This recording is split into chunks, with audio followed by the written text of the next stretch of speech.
Sa gitna ng Marikina Heights, may isang monumento na tahimik na nag-uugnay sa Pilipinas at Korea. Ano nga ba ang sinisimbolo nito? At bakit ito nakatayo sa Marikina? Ito ang Marie Korea Monument, isang paalala ng Korean War noong 1950 hanggang 1953. Bilang miyembro ng United Nations, tumugon ang Pilipinas sa panawagan na tumulong sa depensa ng South Korea.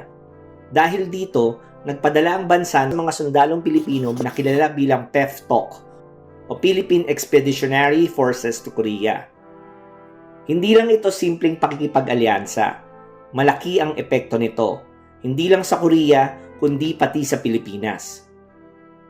Sa layuning pigilan ng paglawak ng komunismo sa Korea, nakatulong din ito na pahinain ang moral ng mga grupong komunista sa Pilipinas noon. Bakit nga ba nasa Marikina ang monumentong ito? Pwede naman ilagay sa ibang military camp sa bansa. Ang sagot, ang Marikina ay nagsilbing training ground para sa mga sundalong Pilipino bago sila ipadala sa Korea. Ang terrain kasi nito ay kahawig ng mga lugar kung saan dineploy ang ating hukbo. Kaya ito ang pinaka-ideal na lugar para sa pisikal at mental na paghahanda.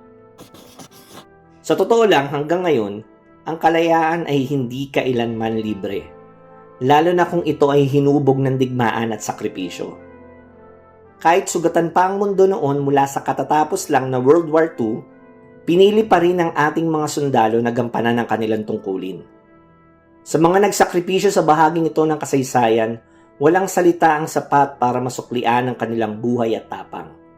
Minsan, ang munting maiaalay natin ay ang sandaling huminto at alalahanin sila.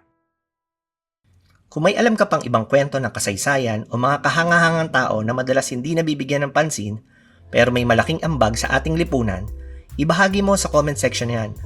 Nais naming marinig ang mga kwento mo. At kung gusto mo pa ng ganitong makabuluhang mga kwento na nagbibigay ng halaga sa ating kultura at kasaysayan, hit that like, thumbs up button at share mo ito sa mga tropa mong mahilig din sa ganitong klaseng content. Hanggang sa muli mga kasyudad, salamat sa pagtangkilik.